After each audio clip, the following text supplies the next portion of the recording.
purpose of this video is to show you how to check voltage on a system. This should be done by a competent person. This panel's off, it's not hooked up, but a lot of times you'll have voltage on this system and it will be hot. If you touch here or the motor that's going, you can get killed. So this should be done by a competent person, but you need to know how to measure voltage on your system if we're having troubleshooting issues.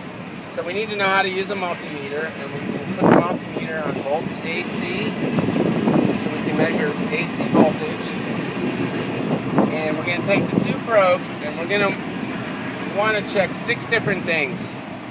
We're going to check the L1 to L2, which is leg 1, leg 2. We're going to touch L1, L3, leg 1, leg 3, and leg 2, leg 3. And we also want to check each leg to neutral or ground.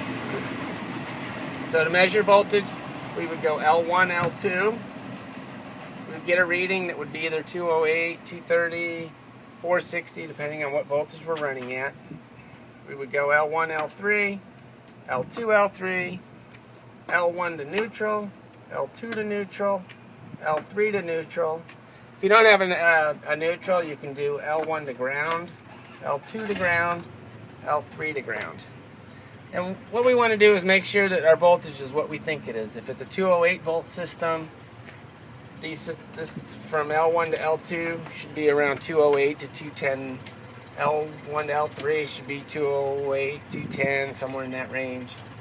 And any leg to neutral or ground should always be around 115 to 120.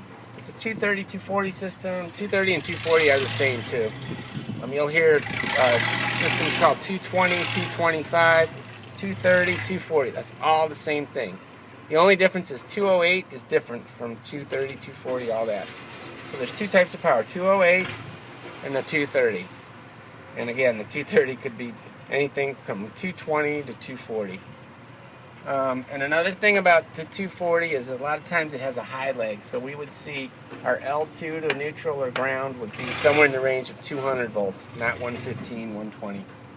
And again, that's another nomenclature issue is 120, 115, 110, that's all the same thing.